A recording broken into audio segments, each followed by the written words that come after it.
नमस्कार, बहुत बहुत स्वागत है आपका हमारे आज के खास कार्यक्रम में जो है महाशिवरात्रि स्पेशल। इस कार्यक्रम में हम आपको बताएंगे कि शिवरात्रि की पूजा किस प्रकार की जाती है, क्या क्या जो है यहाँ पर आपको शिवलिंग पर चढ़ाना चाहिए और क्यों चढ़ाना चाहिए। और इन सभी बातों को बताने के लिए हमारे साथ आज इस खास कार्यक्रम में जुड़ रहे हैं आचार्य जी राज मिश्रा जी। आचार्य जी, आपका बहुत बहुत स्वागत है। और आज मैं सब हमारी जनता का जो है यहाँ पे प्रतिनिधि करूँगी, क्योंकि सबके मन में बहुत सवाल होते हैं कि शिवरात्रि की जो ये पूजा है या जो व्रत है वो कैसे करना चाहिए, क्या क्या वो पूजा पाठ घर में रह कर के भी किस तरीके से बहुत साधारण चीज़ों का इस्तेमाल करके भी वो भगवान को कैसे प्रसन्न कर सकते हैं। सबसे पहले तो हम भगवान शंकर के बारे में चर्चा कर रहे हैं और साधारण चीजों की आपने बात किया है, तो बिल्कुल सत्यता है कि भगवान को कुछ आप विशेष अर्पण कर पाए इस प्रकार की शक्ति हमारे अंदर नहीं है। हम साधारण मानव हैं। हमारे पास सिर्फ भगवान को अर्पण करने के लिए एक बहुत साधारण सी चीज है और वो है हमारा मन। हम बहुत सारी सामग्रियां भगवान को अर्पण करें, खैर ये बहुत सारी सामग्री यहां पर उपस्थित है और आज साधना की तरफ से ये पूजन आपके लिए किया जा रहा है। ऐसा नहीं है कि पूजन करने से ही लाभ प्राप्त होगा। इस पूजन को श्रद्धा से श्रवण करने से, देखने से भी आपको उतना ही फल प्राप्त होगा जितना पूजन करने से प्राप्त होगा। आदिगुरु शंकराचार्य ने बहुत अच्छे तरीके से बताया है कि मानसिक पूजा भी परमात्मा उतना ही स्वीकार करते हैं जितना हम उनको सामग्री चढ़ा करके और उनको प्रणाम करते हैं वो स्वीकार करते हैं। सो आपकी तरफ से आज हम इस पूजन को कर रहे हैं। आप अपने घर में बैठ करके इस पूजन को बहुत श्रद्धा से देखिए और अगर आप मंदिर में पूजन करने जा रहे हैं शिवरात्रि पर या घर में पूजन करने जा रहे हैं तो जो जो हम बता रहे हैं उसको एक एक चीज तरीके से नोट कर लीजिए। इसी विधि के साथ आप जाकर के पूजन कीजिए और जो भी आपकी मनवांछित जो मनोकामना है वो निश्चित रूप से आपकी पूर्ण होगी। तो हम आज देवाधिदेव महादेव भगवान शिव के बारे में चर्चा करने जा रहे हैं। श्री रामचरितमानस में गोस्वामी तुलसीदास जी ने कहा है कि इच्छित फल बिन शिव अवराधे और लाहि न जोग जग जप साधे। अगर आपको अपने मन की कामना को पूर्ण करना है, अपने इच्छा अनुसार फल की प्राप्ति करनी है तो बिना देवाधिदेव महादेव भगवान शिव की आराधना के वो संभव नहीं है। शिवरात्रि एक इतना सुंदर पर्व है जिसका हम ही आप इंतजार नहीं करते हैं, जिसका देव भी इंतजार करते हैं। तो आइए इस पूजन को प्रारंभ करने से पहले अपने मन को एकाग्रचित करने के लिए, अपने मन को भगवान शिव के चरणों में लगाने के लिए एक बार शिव जी का स्मरण करें और उन्हीं से ये प्रार्थना करें कि प्रभु ऐसी कृपा करें कि इस पूजन को हम श्रद्धा से कर पाएं, इस पूजन को श्रद्धा से देख पाएं, ताकि इसका फल हमें पूरी तरह से प्राप्त हो। तो एक बार श्रद्धा से हम सभी लोग शिव जी का स्मरण करेंगे। आप लोग भी अपने घर में बैठे हैं, अगर मोबाइल पर इस कार्यक्रम को देख रहे हैं तो मोबाइल को उठा करके रख दीजिए सामने, और ताकि आप सुन पाएं और हमारे साथ हाथ जोड़ करके ध्यान कर पाएं। टीवी पर देख रहे हैं तो श्रद्धा से हाथ जोड़कर हमारे साथ भगवान शंकर का ध्यान करें, देन हम इस पर पूरी तरह से डिस्कस करते हैं। बोले शंकर भगवान की जय। कर्पूर गौरम करुणावतारम संसार सारम भुजगेन्द्रहारम सदा वसन्तं हृदयारविन्दे भवं भवानी सहितं नमामि। बोले शंकर भगवान की जय। तो आज हम सभी देवाधिदेव महादेव भगवान शिव के इस सुंदर पर्व की चर्चा करेंगे। आप सभी लोग श्रद्धा से सुनिए, पूरे कार्यक्रम को ध्यान से सुनिएगा ताकि बिना पूजन किए भी इसका लाभ आप प्राप्त कर सकें। जी, जैसा कि आचार्य जी ने अभी बताया कि हम ये पूजन की जो विधि है ये अभी बिल्कुल आपके सामने शुरू करने जा रहे हैं, और सच्चे मन भाव से अगर आप सिर्फ इस पूजा को देखेंगे भी तब भी जो है आपको इसके फल की प्राप्ति होने वाली है। लेकिन काफ़ी लोगों की इच्छा होती है कि नहीं, हम खुद पूजन करना चाहते हैं, तो बहुत आसान सी चीज़ है। जैसा कि आचार्य जी ने कहा, मोबाइल को साइड में रख दीजिए। अगर आप टीवी स्क्रीन पे हमें देख रहे हैं तो फटाफट से कॉपी पेन के साथ भी आप तैयार होकर के बैठ सकते हैं। इन चीज़ों को नोट भी कर सकते हैं, क्योंकि ये सिर्फ एक बार के लिए नहीं है, आप बाद में भी अपने घर में कभी कोई पूजा करते हैं तो बिल्कुल इसी विधि के अनुसार अपने घर में इस पूजा को कर सकते हैं। और आचार्य जी ने सबसे अच्छी बात जो कही वो ये है कि भगवान को प्रसन्न करने के लिए आपका मन चित्त जो है सिर्फ वो अगर प्रसन्न है और उसके जो भाव है अगर वो साफ हैं तो भगवान उससे ही खुश हो जाते हैं। तो अच्छे मन भाव से जो है आप हमारे साथ इस पूजन में जुड़ सकते हैं। साथ में बैठ जाइए और हम ये पूजा विधि आपके साथ जो है यहाँ पे शुरू करने जा रहे हैं। आचार्य जी जैसे जैसे बताएंगे मैं इस पूजा विधि को उसी प्रकार से करूंगी और आप भी बिल्कुल अपने घर में उसी प्रकार से कर सकते हैं। जी बिल्कुल। तो सबसे पहले पूजन के लिए बहुत महत्वपूर्ण क्या है? शिवरात्रि आप सभी लोग जानते हैं, इस बार की शिवरात्रि बहुत महत्वपूर्ण है। 8 तारीख को यह शिवरात्रि पड़ रही है। श्रवण नक्षत्र के अंतर्गत, श्रवण नक्षत्र के स्वामी स्वयं देवाधिदेव महादेव भगवान शिव हैं और शिव योग के अंतर्गत यह शिवरात्रि पड़ रही है। तो इस बार की शिवरात्रि वास्तविकता में करीब 75 वर्षों बाद इस प्रकार का संयोग प्राप्त हुआ है कि इस शिवरात्रि पर देवाधिदेव महादेव भगवान शिव की आराधना हमारे लिए बड़ी लाभप्रद रहने वाली है। दूसरा, आप जानते हैं भगवान शिव के इष्ट कौन है? भगवान राम। भगवान शंकर स्वयं कहते हैं, बंदो बाल रूप सोई रामू, सब विधि सुलभ जपत जिस नामू। जिनका स्मरण मैं स्वयं करता हूं, भगवान शंकर स्वयं जिनको करते हैं, वो भगवान राम अयोध्या में स्थापित हो गए हैं। तो इस बार तो भगवान शिव वैसे भी बहुत प्रसन्न हैं, उनकी आराधना बहुत लाभ देने वाली। क्योंकि क्या करना है इस शिवरात्रि पर? प्रातः शुद्ध स्नान इत्यादि करके कोशिश करें ऐसे वस्त्र को धारण करने का। पीले वस्त्र धारण कर सकते हैं, लाल वस्त्र धारण कर सकते हैं, सफेद वस्त्र भी धारण कर सकते हैं, इसमें कोई दो राय नहीं है।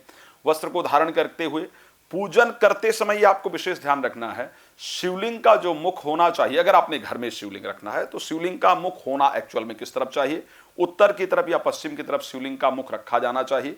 जब देवाधिदेव महादेव भगवान शंकर की पूजा करें तो ये विशेष ध्यान रखिएगा कि उत्तर की तरफ मुख करके ही भगवान शंकर की पूजा करना चाहिए। शिव पुराण में या रुद्र संहिता के अंतर्गत, विंध्योत्सव संहिता के अंतर्गत इसका प्रॉपर वर्णन मिलता है। हमने शुद्धता से स्नान इत्यादि कर लिया। भगवान शंकर की अब पूजा कैसे प्रारंभ करनी है? भगवान शंकर की पूजा नहाने के बाद भी आप जहां पर भगवान शिव की पूजा कर रहे हैं वहां पर बैठें जब, तो एक जल का छींटा अपने आप जरूर लगाएं। मैं यहां से बोल रहा हूं आपके लिए, इसलिए यह कार्यक्रम रखा गया है कि आप किसी प्रीस्ट को नहीं बुला सकते हैं, किसी पंडित जी के पास नहीं जा सकते हैं, आपको स्वयं पूजा करना है। मैं दोबारा आपको रिपीट कर रहा हूं, मोबाइल को उठाकर रख लीजिए, जैसे से बता रहे हैं पूजन करते चले जाइए, या अपने घर पे बैठकर सिर्फ यह स्मरण कीजिए कि जो ये पूजन हो रहा है आप वहां पर उपस्थित हैं। पूजन का पूरा फल आपको जरूर प्राप्त होगा, इसको ध्यान रखिएगा। और इस पूजन को सुनने के बाद अंत तक आपको यह महसूस हो जाएगा कि मैं यहीं पर उपस्थित हूं। तो सबसे पहले हमको क्या करना है? जल का छींटा अपने ऊपर लगाना है।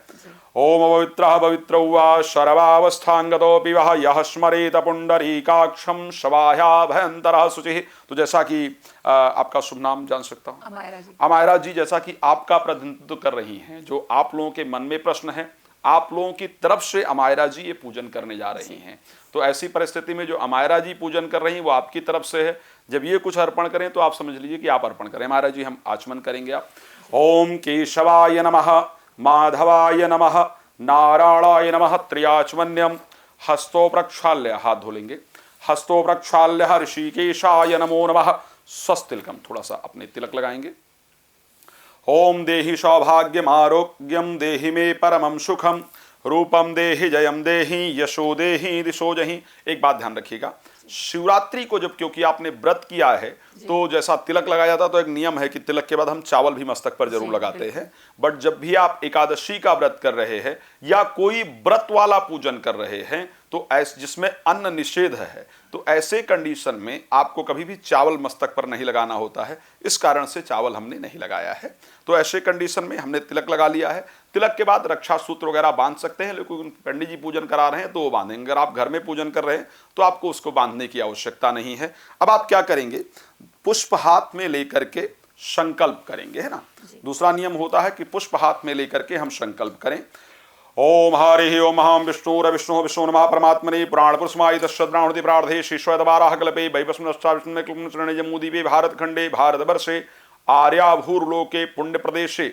जिस जगह पर, जिस प्रदेश में आप बैठे हैं उस प्रदेश का नाम, अपने जिला का नाम, जिस कॉलोनी में बैठे हैं उसका स्मरण करते हुए, और जो भी आपके मन की कामना है भगवान शंकर से उसके लिए श्रद्धा से प्रार्थना करते हुए श्रद्धा से संकल्प करेंगे। अभिष्ट मनोकामना सिद्धर्थे भगवते शाम सदा शिवाय देवता प्रीत्यर्थे प्रसन्नार्थे शिवरात्रि उपलक्ष्ये पूजन करणार्थे दूरांगमन ज्योतिघान ज्योतिरे कंतन में मनः संकल्पितम समर्पयामि। श्रद्धा से यहाँ पर अर्पण कर दें।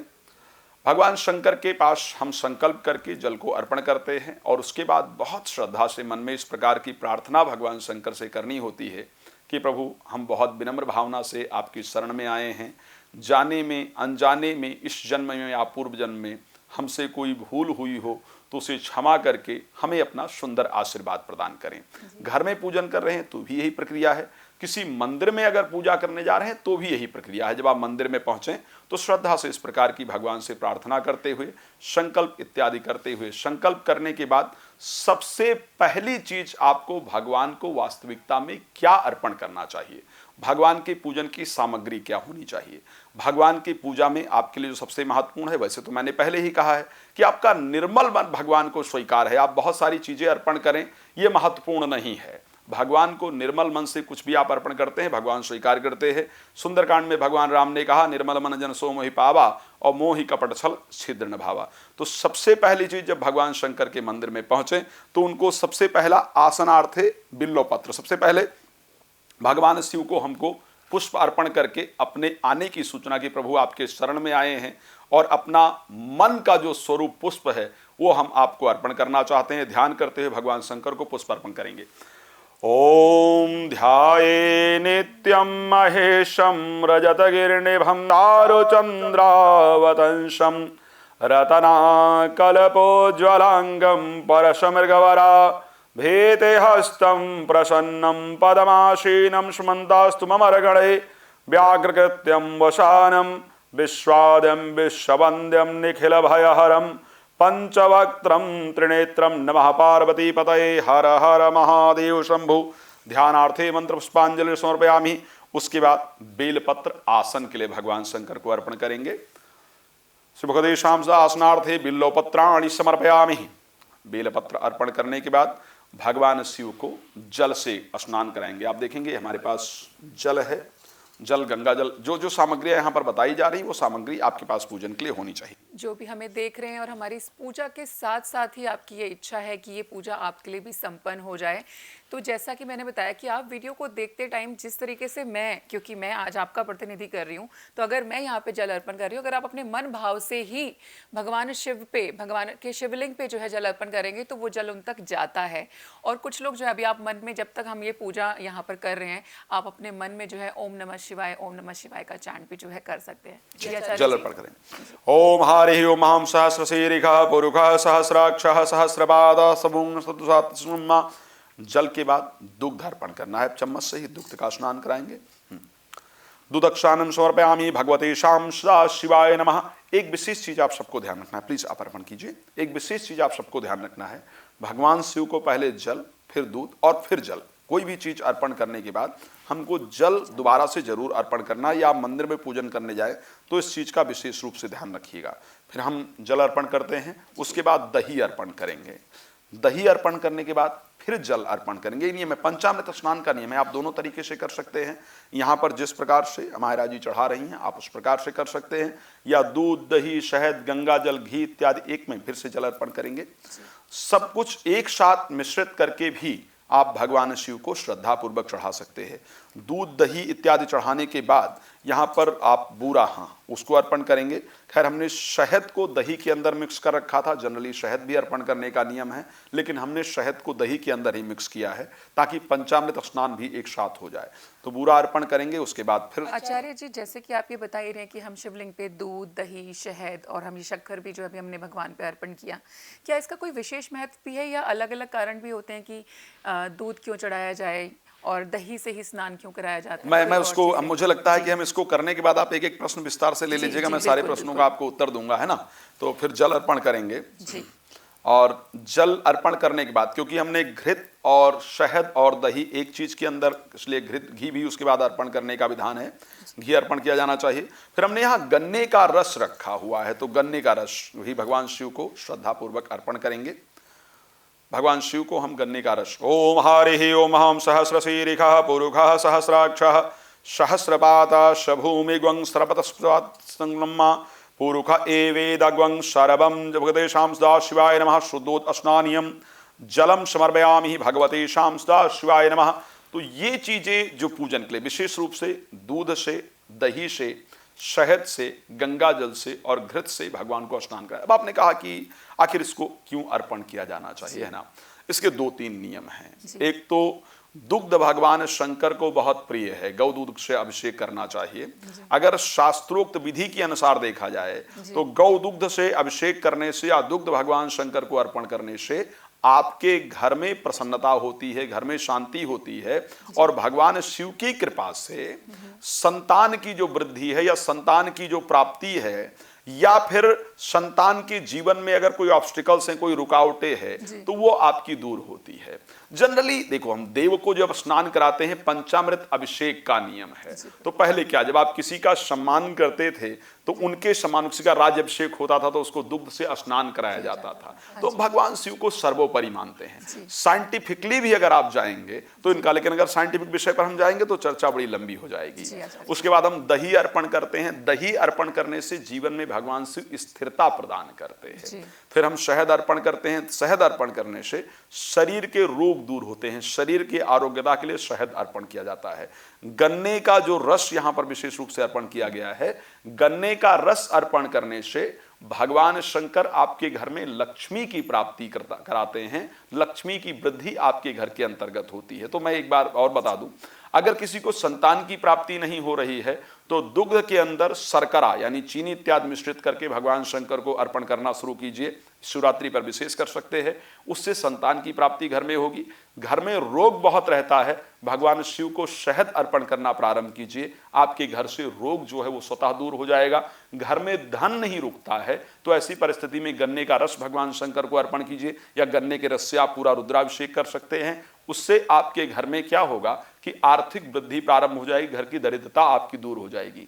जीवन में बार बार परिवर्तन आ रहा है। बहुत सारे लोग देखे गए हैं जिनके कार्य क्षेत्र में बार बार बदलाव होता रहता है। तो ऐसे परिस्थिति में दही भगवान शिव को चढ़ाना प्रारंभ कर दीजिए, तो वो आपके घर में जो बार बार परिवर्तन आपके जीवन में आ रहा है वो स्थिरता आ जाएगी। घर में बहुत क्लेह उत्पन्न होता है तो ऐसे कंडीशन के अंतर्गत शर्करा, जिसको बूरा कहते हैं, वो भगवान शिव को अर्पण करने से भगवान शिव अपनी कृपा प्रदान करते हैं। ठीक है, तो अब हमने क्या किया कि भगवान शिव को, जो ये बड़ा साधारण पूजन, एक बात ध्यान रखिएगा, हम उस पूजन पर चर्चा कर रहे हैं जिसको आप साधारणतया भी घर में जाकर के कर सकें। हम उस विशेष विधान पर नहीं जा रहे हैं जो आपको समझना है, क्योंकि जो एक वैदिक एक क्लिष्ट प्रक्रिया है वो कई बार समझने में आपको दिक्कत होती है। तो भगवान को हमने ये सब अर्पण किया। अब उसको अर्पण करने के बाद भगवान शंकर को यज्ञोपवीत, आपके पास क्या होना चाहिए पूजन में? सबसे पहले आपने देखा जल जरूर होना चाहिए, लोटे में पानी जरूर होना चाहिए। किसी मंदिर में भी आप गए हैं तो आपके पास जरूर होना चाहिए। उसके बाद आपके पास यज्ञोपवीत जरूर होना चाहिए। दूध, दही, शहद, गंगा जल, घी इत्यादि होना चाहिए। मैंने कहा ये होना चाहिए, अगर नहीं है तो भगवान शंकर के मंदिर में श्रद्धा से पहुंच जाएं तो भी उनकी कृपा आपको प्राप्त होती है। शिवपुराण में वो शायद कथा आपने सुना होगा, कुबेर जी की अगर जन्म की कथा पर जाएंगे तो आपको विंध्येश्वर संहिता के अंतर्गत प्राप्त होगी कि वो शिवलिंग पर चढ़ते हैं घंटा चुराने के लिए, या वहां पर उसको मिठाई चोरी करनी होती है तो क्योंकि उजाला नहीं होता है तो अपना शर्ट उतार करके जला देते हैं। तो ऐसी परिस्थिति में भगवान कहते हैं कि इसने मेरे यहां आकर के उजाला किया है, इसलिए उसको कुबेर की पदवी प्रदान करते हैं। तो भगवान शिव बहुत भोले हैं, श्रद्धा से आराधना आपको लाभ देती है। अब यज्ञोपवीत आप अर्पण करेंगे। ओम यज्ञोपवीतम परमं पवित्रम प्रजापते अर्थसहजम पुरस्तात् आयुष्मग्रम प्रथम शुभ्रम यज्ञोपवीतम बलमास्तेयः। यज्ञोपवीत के बाद भगवान शिव को वस्त्र जरूर अर्पण करना चाहिए। वस्त्र के लिए आप कोई रुमाल ले जा सकते हैं, तौलिया ले जा सकते हैं, नहीं कुछ है तो ऐसे मोली तोड़ करके भगवान शिव को श्रद्धा से अर्पण कर सकते हैं। सर्वभूषादि में सौम्य लोक लज्जा निवारणे मया समर्पित तुभ्यम भस्मांगलिक सूत्रानुप्रांते गंधानुलेपनम। फिर कोई रोली या टीका इत्यादि आपके पास है तो भगवान शिव को ले जाकर अर्पण कराएंगे, चढ़ाएंगे। लेकिन भगवान शिव को किस प्रकार अर्पण करना चाहिए? त्रिपुंड इस प्रकार से लगाना चाहिए, है ना। तो हम इसी से 3 बार ऐसे ऐसे, है ना, एक बार जिस प्रकार भगवान शिव को त्रिपुंड लगता है तो वो 3 बार श्रद्धा से चढ़ाएंगे। और उसके बाद भस्म भगवान शिव को जरूर लगाना चाहिए, इस प्रकार का शास्त्रोक्त विधान है। तो भगवान शंकर को श्रद्धा से भस्म बीच में ऊपर भी थोड़ा चढ़ा देंगे और यहाँ एक टीका के रूप में भगवान शिव को भस्म लगा देंगे। और भगवान शिव को भस्म चढ़ाया भी जाता है। ध्यान रखिएगा, भस्म भगवान शिव को जो चढ़ाया जाए और उस भस्म को मस्तक पर लगा लिया जाए तो जितनी भी नकारात्मकता होती है, शिव पुराण के अंतर्गत यहाँ तक वर्णन मिलता है कि यदि कोई भस्म लगा करके अपने मस्तक पर जा रहा हो और रास्ते में कोई प्रेत इत्यादि उसको देख ले तो उसका प्रेतत्व से मुक्ति प्राप्त हो जाती है। किसी को नजर इत्यादि यदि लगी हो और वो भस्म लगाता है तो पूरी तरह से दूर होती है। और ये मैं नहीं कह रहा हूं, ये अगर आप विंध्येश्वर संहिता उठा करके शिव पुराण के अंतर्गत देखेंगे तो वहां पर भस्म का एक बहुत बड़ा महत्व है। तो भस्म साधारण नहीं है। शरीर के अंतर्गत किसी भी प्रकार का रोग हो और दूर ना हो रहा हो तो पूरे शरीर में भस्म लगा करके और स्नान करने से शरीर का रोग दूर होता है। एक बात और मायरा जी बता दूं, बहुत सारे लोगों को लगता है कि महाकाल पर मुर्दे की भस्म चढ़ती है, ऐसा शायद बहुत सारे लोगों ने सुना होगा, लेकिन ये सत्यता नहीं है। कहीं भी शिव जी को मुर्दे की भस्म महाकाल में नहीं चढ़ती है, वहां विशेष यज्ञ होता है और उसकी जो भस्म है वो चढ़ती है। जिन लोगों ने अभी तक इस चीज को एक भ्रम के तहत मन में विचार रखा था, आप वहां पता कर सकते हैं, वहां के जो प्रीस्ट इत्यादि हैं, मेरी एक बार उनसे बात हुई तो उन्होंने बताया कि आचार्य जी तो एक भ्रांति लोगों ने फैला रखी है, तो किसी मुर्दे इत्यादि की भस्म भगवान को नहीं चढ़ती है। तो ऐसे कंडीशन में शिव जी पर चढ़ी हुई भस्म को शरीर में लगा करके स्नान करने से शरीर के अंदर कोई भी रोग है वो दूर हो जाता है। बार बार नजर इत्यादि लगती है तो भी आप इसको प्रयोग कर सकते हैं। सो भस्म अर्पण करने के बाद वस्त्र हमने अर्पण कर दिया है, चंदन अर्पण कर दिया है, आप पुष्प भगवान शंकर को अर्पण करना चाहिए। आपके पास पुष्प है। ओम कुष्मानि सुगमादानि पुष्पाणि पूज्यार्थम प्रदान पुष्पम समर्पयामि पुष्माल्याम समर्पयामि पुष्माल्या उपरांते नैवेद्यम। उसके बाद हमें हाथ दोबारा से धोना चाहिए। हस्त प्रक्षालन उपरांते नैवेद्यम, हाथ धोने के बाद हमको नैवेद्य अर्पण करना चाहिए। हमने आप सभी की तरफ से, आप सभी की सफलता के लिए पंचमेवा यहाँ पर मंगा रखा है, साधना ने विशेष रूप से मंगाया है। तो पंचमेवा और उसके बाद लड्डू की विशेष, भगवान के लिए लड्डू का विशेष भोग, ऐसे ही दोना टच करके आप नीचे रख दीजिए भगवान शंकर को। ओम नाभ्याया शीदंतरिक्षुवंशी श्रौदेव समृद्धा पदभ्याम भूमिर्सह श्रोतांगथा लोकान्न कल्पना। फिर लड्डू विशेष मंगवाए गए हैं तो भगवान शंकर को अर्पण करके। तो दियमस देवेशा तो भम्योम सौरवैद गृहाण सुमुखो गोत्वा प्रसिद्ध परमेश्वरा। फिर जल का थोड़ा सा छीटा। मध्य मध्य पाणियम उत्तरापूषणम जलम समर्पयामि भगवते शाम सदा शिवाय नमः। जल उपरांते ऋतु फलम समर्पयामि इदम फलम मया देवा। ये फल है जो भगवान शिव के लिए है, थोड़ा अर्पण करके नीचे ही रख दीजिए। ओम इदम फलम मया देवा स्थापितम प्रशस्तवः तेन मे सफलावातिर ऋतु फलम समर्पयामि भगवते शाम सदा शिवाय नमः। मुखवासारार्थे तांबूलम पूंगी फलम लौंगीलाम समर्पयामि। ओम हिरण्यगर्भा। फिर भगवान शंकर को अगर आपके पास पॉसिबल है आप पान का पत्ता, उस पर लौंग, इलायची, सुपारी इत्यादि आप बनाकर भी चढ़ा सकते हैं, साधारण भी चढ़ा सकते हैं एक साथ रखकर। तो यहाँ पर हमने दोनों में सुपारी इत्यादि रख दिया है, पान पत्ते है, भगवान शंकर को श्रद्धा से अर्पण करेंगे। मुखवासारार्थे तांबूलम पूंगी फलम समर्पयामि हरि उमा। ओम हिरण्यगर्भा स्मृताग्रे भूतस्यातः पतिरेकयादार्पृन्द्यां ते मां कस्मै देवाय हविषा विधेमः। मुखवासारार्थे तांबूलम पूंगी फलम समर्पयामि। तद उपरांते माता पार्वती के लिए विशेष रूप से महिलाओं को करना चाहिए। अपने पति की दीर्घायु की कामना के लिए, विवाह नहीं हो रहा हो तो उसके लिए, घर में चल रही अशांति को दूर करने के लिए माता पार्वती को, या मनवांछित वर की प्राप्ति अगर करनी हो तो ऐसी परिस्थिति में माता पार्वती को श्रद्धा पूर्वक श्रृंगार की सामग्री अर्पण की जाती है। भगवान शिव स्वयं अर्धनारीश्वर हैं। यदि आप किसी मंदिर में जा रहे हैं जहां पंच परिवार भगवान शंकर का है तो माता पार्वती को अर्पण करें। घर में कर रहे हैं जहां पर सिर्फ आपकी शिवलिंग है तो आप शिवलिंग को श्रद्धा से अर्पण कर सकते हैं। ओम देहि सौभाग्यम आरोग्यम देहि मे परमं सुखम रूपम देहि जयम देहि यशो देहि दुर्गदेशाम सदा शिवाय नमः। तद उपरांत उसके बाद बेल का पत्र बहुत श्रद्धा से अर्पण करना है।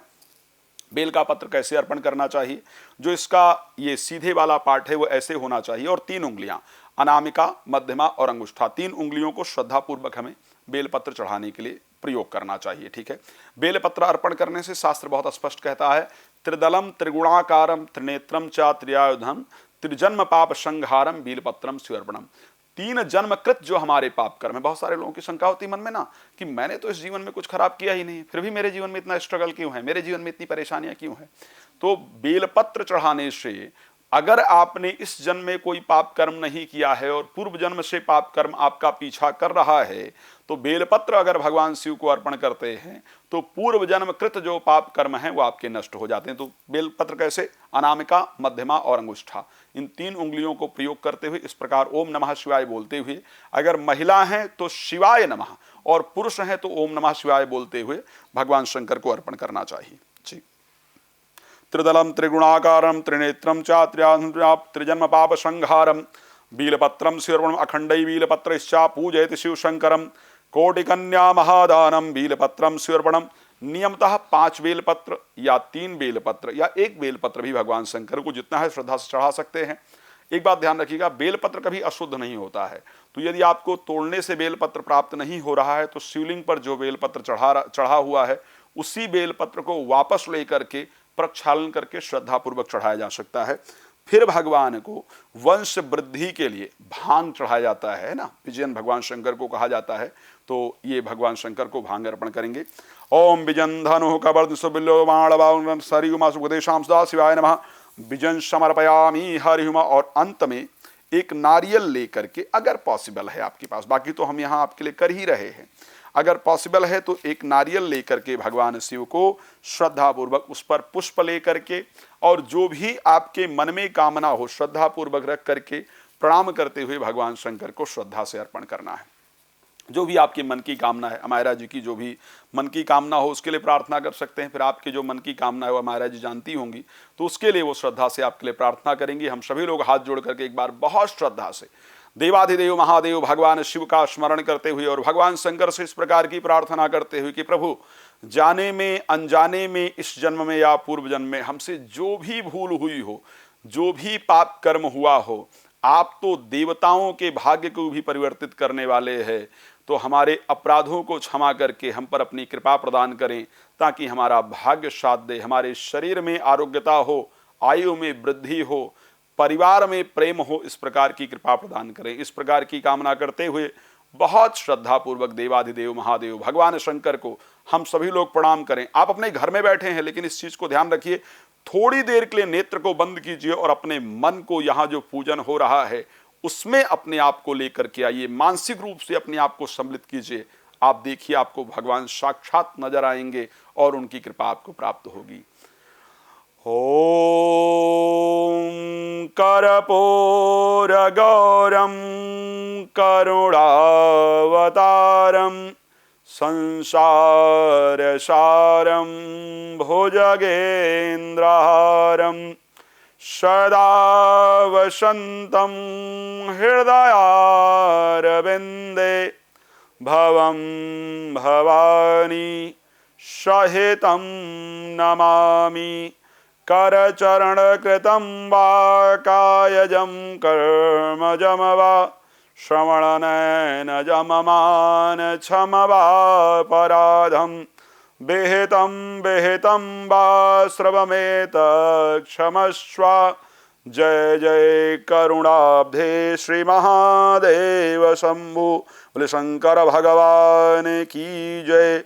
नमः पार्वती पतये हर हर महादेव शंभु। तो इस प्रकार से श्रद्धा से भगवान शंकर को अर्पण कर दीजिए। अर्पण करने के बाद आप आरती कर सकते हैं। साइड में रख दीजिए प्लीज। तो ये एक साधारण जो पूजन का हम विधान प्रयोग करते हैं जो आप अपने घर में कर सकते हैं। भाई सिंपल सी बात है कि जब भी कोई आप स्पेशल कोई रुद्राभिषेक इत्यादि कराएंगे तो किसी प्रीस्ट को बुलाएंगे और उनके द्वारा रुद्राभिषेक होगा, तो अपनी विधि पूरी तरह से बताएंगे। लेकिन जो आज हमने आपको पूजन करके दिखाया है या पूजन किया है, एक तो साधना परिवार ने ये सिर्फ आपके लिए प्रयोग किया है ताकि जो आप दर्शक हैं साधना परिवार के, वो घर बैठे देश के अंदर विदेश के अंतर्गत रहते हुए इस पूजन का पूरा फल प्राप्त कर पाए। मैं धन्यवाद करता हूं साधना की पूरी टीम को जो इस प्रकार के महत्वपूर्ण जो धार्मिक कार्यक्रम है उसको आप तक पहुंचाते हैं, आपको दिखाते हैं ताकि आप लोग उसका फल प्राप्त कर सकें। दूसरा, अगर आप पूजन अपने घर में, विदेश में बहुत सारे लोग हैं जो बेचारे जूम से या तो जूम से पूजन करवाते हैं या किसी प्रकार से जान करके थोड़ी बहुत जानकारी लेकर पूजन करते हैं, तो ये पूजन, ये वीडियो आप सेव करके रख सकते हैं जिससे कि आपको फ्यूचर में पता रहे कि पूजन करना कैसे और क्या विधि। उसके बाद आपको सिंपल आरती करना है भगवान शंकर की। अब आपके जो प्रश्न है आप उसको पूछ सकते हैं, मैं चाहूँगा उसका उत्तर दें। सबसे पहले तो बहुत बहुत धन्यवाद आचार्य जी आपका, क्योंकि बहुत ही सरल तरीके से आपने हम सबके साथ ही साझा किया कि हम अपने घर में बैठे बैठे भी किस तरीके से भगवान को प्रसन्न कर सकते हैं। और वैसे तो आचार्य जी ने साथ साथ बहुत सारे मेरे सवालों के, मेरे प्रश्नों के उत्तर दे भी दिए कि हम दही क्यों चढ़ाएं, दूध क्यों चढ़ाएं। तो मैं इसको समअप करते हुए भी आपके साथ एक बार रिपीट कर रही हूँ कि आचार्य जी ने बताया है कि किस तरीके से जो है आप इन सब चीज़ों का प्रयोग करते हैं। लक्ष्मी प्राप्ति के लिए आपको गन्ने का रस का प्रयोग करना चाहिए, पुत्र प्राप्ति के लिए आप दूध से स्नान करा सकते हैं। बट आचार्य जी, जो सबसे एक कॉमन सा क्वेश्चन है, क्योंकि हम सब लोग शिवरात्रि वाले दिन व्रत रखते हैं, तो ये व्रत रखा क्यों जाता है? क्या भगवान चाहते हैं कि हम कुछ ना खाएं? और इस व्रत को रखते टाइमिंग भी ऐसी कौन सी सिर्फ छोटी छोटी सी बातें हैं जिनका खास करके विशेष रूप से ध्यान रखना चाहिए? देखिए, सबसे पहले तो भगवान कभी नहीं चाहते हैं कि आप कुछ ना खाएं। भगवान हमारे पिता हैं, ठीक है। मैंने इसलिए कहा कि आप अगर सुंदरकांड पढ़ेंगे तो दोहा नंबर 42 पर भगवान राम का खुद का शब्द है कि निर्मल मन जन सो मोहि पावा, मोहि कपट छल छिद्र न भावा। आप कुछ खाते हैं या क्या? जैसे बहुत सारे लोग प्रश्न करते हैं, मैं कई बार कार्यक्रमों में होता हूं तो लोग कहते हैं क्या जो नॉनवेज खाता है उसको भगवान की प्राप्ति नहीं हो सकती है? तो उसको भी मैं क्लियर कर दूं कि श्री रामचरितमानस में एक बहुत सुंदर शब्द कहा है कि गीध अधम अति आमिष भोगी और गति दीन ही जाचत जो जोगी। भगवान राम ने जटायु को वो मोक्ष प्रदान किया जो शायद किसी योगी या किसी ऋषि को प्राप्त हो सकता है, जबकि वो मांस खाने वाला था। तो भगवान ये नहीं कहते हैं कि आप खाते क्या हैं, या भगवान के लिए ये महत्वपूर्ण नहीं है कि आप व्रत रखते हैं या नहीं रखते हैं, ठीक है। व्रत हम किस लिए रखते हैं? जो भी शिवरात्रि है, नवरात्र है, अष्टमी है, इस दिन परमात्मा ने इस धरती पर अवतार लिया है ना। तो ये वो दिन है जब सारे ग्रह धरती पर विराजमान हैं। एक पॉजिटिविटी, एक सात्विक जो क्षमा है वो पूरे पृथ्वी पर है। परमात्मा के साथ अपने आप को कनेक्ट कैसे कर पाएंगे? आप मान लिया जाए कि दो चुंबक है ना, लेकिन वो चुंबक तभी पकड़ेगा जब लोहे के साथ बिल्कुल क्लियरिटी होगी, है ना। अगर उस पर मिट्टी की परत चढ़ा दी जाए तो चुंबक वहां तक नहीं पहुंच सकता है। तो अगर नकारात्मकता की परत हमारे मस्तिष्क पर रहेगी तो हम अपने आप को परमात्मा से कनेक्ट नहीं कर पाएंगे। जब आप व्रत करते हैं तो आपका शरीर सात्विक होता है और वो सात्विक शरीर उस हायर पावर से, उस हायर एनर्जी से अपने आप को जरूर कनेक्ट कर पाता है, तो आपका मन एकदम क्लीन होता है। तो अपने आप को क्लीन करने के लिए साइंस के अकॉर्डिंग तो आप लोग जानते ही हैं, साइंस कहता है कि आप अगर व्रत रखते हैं, आप अभी तो बहुत सारा स्टार्ट हुआ है व्रत को लेकर के, 16 आवर का व्रत कीजिए, कोई कहता है 14 आवर का आपको व्रत जरूर करना चाहिए। अब हम धीरे धीरे उस साइंस को समझ रहे हैं जो हमारे ऋषियों ने शुरू किया था। तो ऐसे कंडीशन में जब ऐसे जो महत्वपूर्ण दिन हैं उनमें आप व्रत को करते हैं तो आप अपने आप को परमात्मा से कनेक्ट कर पाते हैं और अपने आप को प्योर कर पाते हैं। अपने आप को जो नकारात्मकता आपके अंदर है उसको दूर कर पाते हैं, जिससे आपको आगे जीवन में बढ़ने में, डिसीजन लेने में, उसमें आपको सफलता प्राप्त होती है। इसलिए हम व्रत रखते हैं। तो आचार्य जी ने आपको ये भी समझा दिया कि व्रत क्यों रखना है, कैसे रखना है ना। फलहार हम उसमें ले सकते हैं शिवरात्रि के व्रत में, पूजा कैसे करनी है। मुझे लगता है कि आपके सभी प्रश्नों के उत्तर जो है आचार्य जी ने बहुत ही सरलता के साथ आप तक पहुंचा दिए हैं। साधना के सौजन्य से हम लोगों को भी मौका मिला कि हम लोग आपकी सेवा कर सके, इस पूजा को संपन्न कर सकें। तो आचार्य जी, आज आपका यहाँ आने के लिए, ये पूजा कर